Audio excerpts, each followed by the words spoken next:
Hello everybody, welcome back to the channel. I'm Thibaut, your host, and today we're going to talk about hydrogen cars. So, these hydrogen cars were once hyped up as the future of transportation.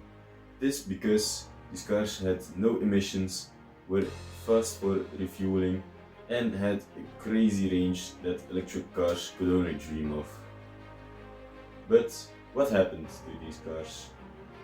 Because now in 2025 you don't hear a lot about hydrogen engines or hydrogen cars in general. There are around 100 hydrogen cars running around in the Netherlands and around 1,000 ones in the US, mainly in California. So today we're going to dive in deeper on these types of cars and why they sounded so perfect but yet are not driving around in the streets today. Let's dive into it. Let's rewind back to the 1990s and early 2000s, when the big brands like Toyota, BMW, Honda and GM were going all in on hydrogen tech. So these brands went ahead and started development for these kind of cars with one simple promise: to deliver a clean car that had no emissions, was fast in refueling, and had a really great range and was just like a normal gas car.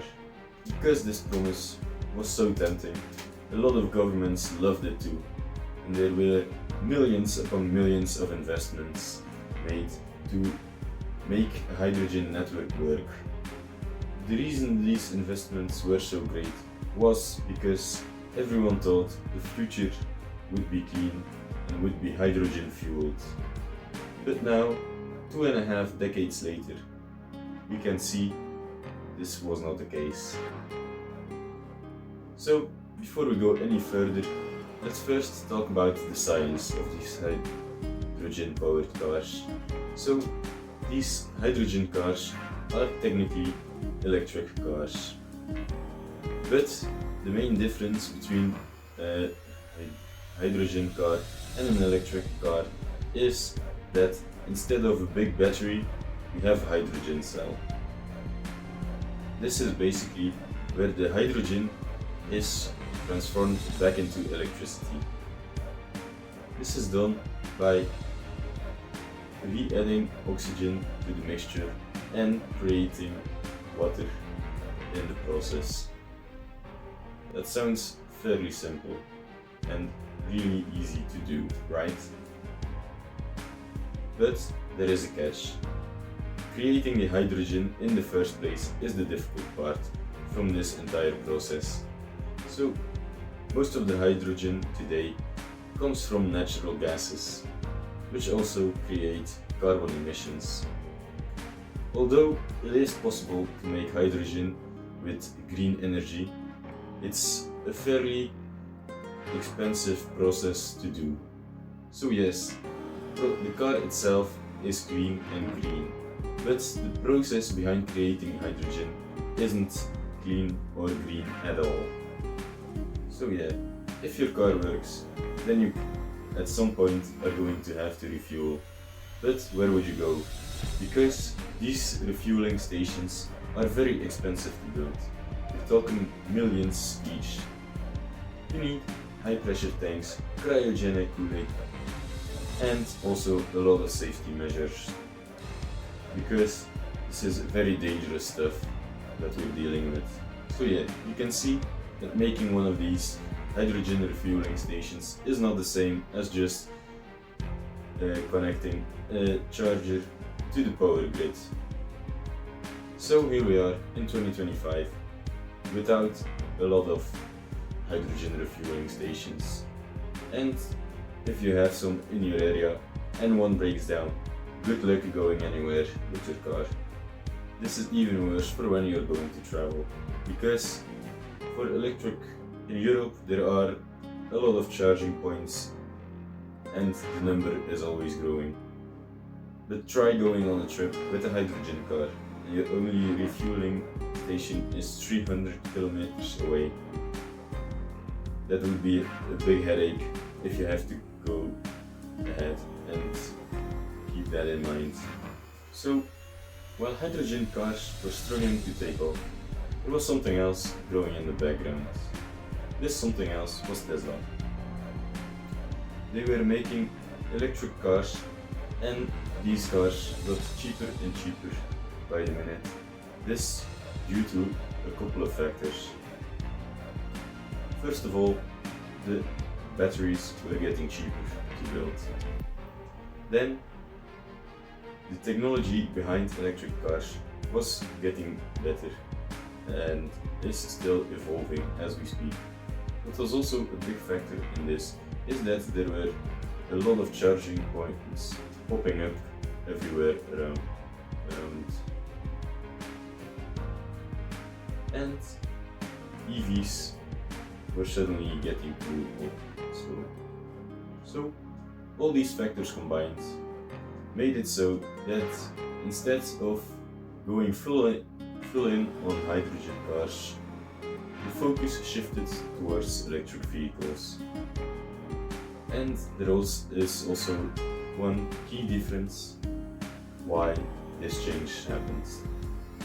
This is because electric vehicles use electricity directly instead of first converting it from electricity into hydrogen and then doing it again, but the other way around. Due to this process of going from electric to hydrogen and then from hydrogen to electric, there are some losses created in the system. And we don't see these losses in the electric system. To put it shortly, fewer steps, fewer losses, higher efficiency. And this is why hydrogen cars were ironically overtaken by electric cars. So hydrogen cars didn't totally disappear. There are still some car makers that manufacture hydrogen cars. For example, Toyota still makes the Mirai, and Hyundai still makes the Nexo, and Honda tried with the Clarity. But these sales are very small, because there are only a few thousand sold in California and 100,000 here in Europe. Although these cars drive beautifully, are silent and have incredible tech, these cars aren't really practical when there is nowhere to refuel. So, like we're talking about it here, it looks like hydrogen has been written off. But we have to wait for that, because it's not written off entirely, because it may not be really useful for the personal vehicles. It can be very useful in the transporting business. For example, for trucks, boats, buses, here hydrogen still has some potential. The reason for this is that batteries would take a lot of time to charge, and they're also very heavy, which would limit the capabilities of the vehicle. This means hydrogen cells are a lot more practical in these types of uses than electric. And beyond transportation, hydrogen is also a big part of the industries. For example, in steelmaking, ammonia, and renewable energy solutions. There it is still used. While we might not see hydrogen in our driveways, it is still powering a lot of things behind the scenes. So yeah, hydrogen didn't really fail, it just changed career paths. So hydrogen was a very great solution to an environmental problem, but as we see, it's not always the greatest idea that wins. This is because there are a lot of other factors that play into this. For example, the market wasn't there for it yet. while for electric cars it was easier because we were going on a greener path, and this proved to be a more lucrative path to go for because it was easier to install and expand upon an electric network than on a hydrogen network that did not exist yet. So at the moment the hydrogen path is closed for now, but this might all change in the future, or maybe not. We will have to wait and see for this. So yeah, hydrogen is the future that hasn't arrived yet, at least not in our driveways, but it is playing a very big role inside of the industries, the ships and the trucks. So you can see the future doesn't always turn out the way we expect it to. But if you found this interesting and would like to see more things like this, please leave it down below in the comments and leave a like and subscribe to the channel, and I'll see you in the next one.